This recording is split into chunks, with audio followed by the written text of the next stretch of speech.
पद्यांश को पढ़कर आगे लिखे प्रश्नों के उत्तर दीजिए।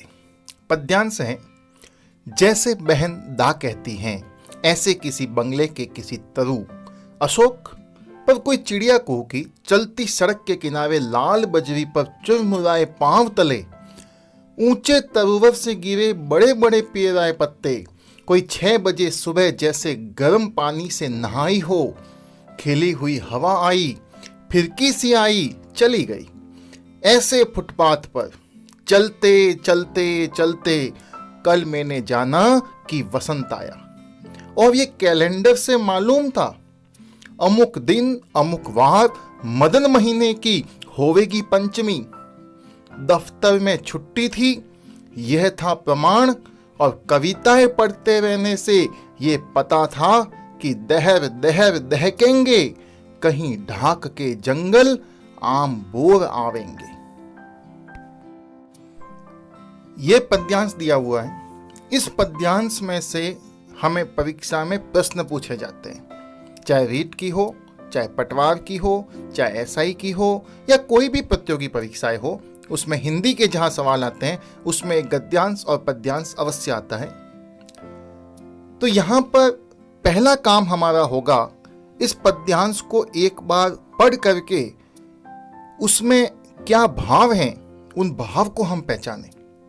इसमें हमने ये पहचाना कि साफ लिखा आया है एक जगह कि वसंत आया, यानी यहाँ पे वसंत ऋतु का वर्णन किया गया है। अब देखते हैं क्या प्रश्न पूछे जाते हैं। पहला प्रश्न है, किसका वर्णन किया गया है? शरद, वसंत, शिशिर या ग्रीष्म? कविता को पढ़ते समय हमने उसके भाव को देखा था कि कविता में वसंत ऋतु का वर्णन है और उसमें पंक्ति भी आई थी, कल मैंने जाना कि वसंत आ गया। अर्थात यहाँ पर शरद, शिशिर और ग्रीष्म ऋतु का वर्णन नहीं है, केवल वसंत ऋतु का वर्णन है, जो कविता के भाव से और कविता में दी हुई पंक्तियों से स्पष्ट हो रहा है। इसलिए इसका उत्तर होगा ब, वसंत। अगला प्रश्न है, मदन महीना किसे कहा गया है? वसंत, सितंबर, श्रावण, ग्रीष्म। चारों ऑप्शन अलग अलग प्रकार से दिए गए हैं। कविता में हम एक पंक्ति आई थी, अमुक दिन अमुक वार मदन महीने की होवेगी पंचमी। ये बात कही गई थी मदन महीने की पंचमी यानी वसंत पंचमी की। तो इससे स्पष्ट है कि यहाँ वसंत ऋतु का वर्णन है। दूसरी दृष्टि से देखें तो मदन का अर्थ होता है कामदेव, और कामदेव का जो महीना होता है वह वसंत का महीना होता है। उस दृष्टि से भी मदन महीना वसंत को कहा गया है। उत्तर होगा अ। तीसरा प्रश्न, पद्यांश की भाषा है ब्रज, अवधी, खड़ी बोली, हिंदी या पहाड़ी हिंदी? हम जानते हैं जहां पर भी ऐसे शब्द आते हैं जो हमारी बोलचाल की हिंदी में काम में लिए जाते हैं, वह बोली हमारी खड़ी बोली हिंदी होती है। और यही भाव इस कविता में है, यही शब्द इस कविता में दिए हुए हैं, जो हमारी आम बोलचाल की भाषा है, उसी में यह कविता लिखी गई है। तो ये भाषा है खड़ी बोली हिंदी। अन्यथा ब्रज का प्रयोग सूरदास के पदों में है, अवधि का प्रयोग तुलसी की रामचरितमानस में है, तो वो नहीं है। उत्तर होगा स, खड़ी बोली हिंदी।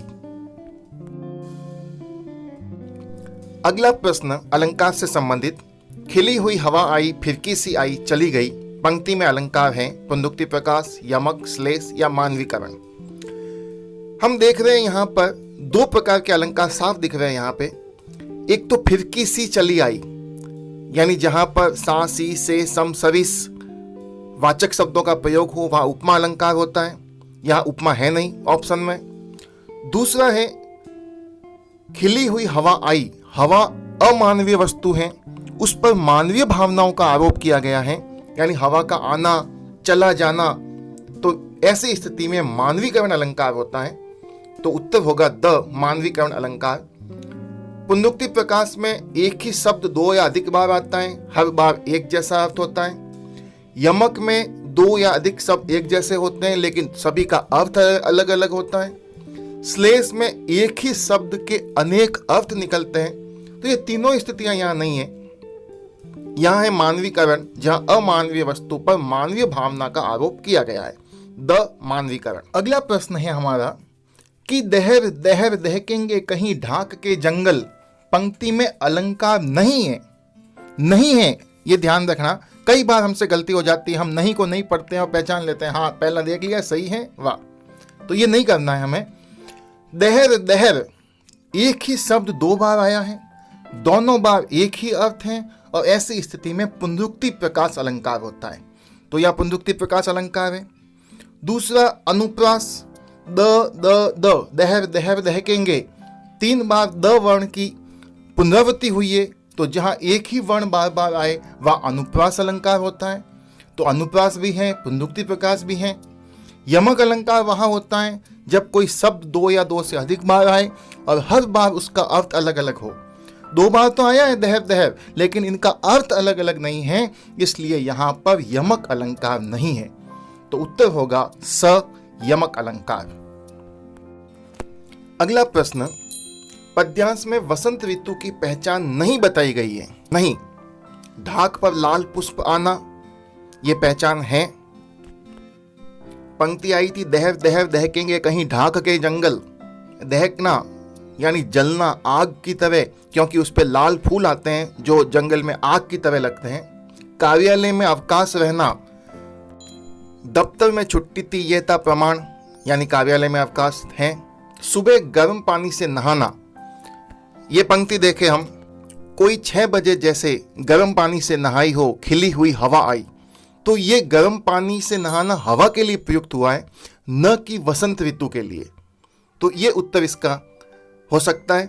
और अंतिम है आम के पेड़ पर बौर आना, आम बौर आवेंगे, अंतिम पंक्ति दी हुई है। बौर आना अर्थात छोटे छोटे फल लगने से पहले जो फूल लगते हैं उसे कहते हैं बौर, तो ये भी इसकी विशेषता है। तो स जो ऑप्शन है, सुबह गर्म पानी से नहाना, ये हवा, सुबह जो हवा चलती है उस हवा के लिए कहा गया है। सुबह 6 बजे जैसे गर्म पानी से नहाई हो, खिली हुई हवा आई, तो उत्तर होगा हमारा स, सुबह गर्म पानी से नहाना। ये वसंत ऋतु की पहचान नहीं है।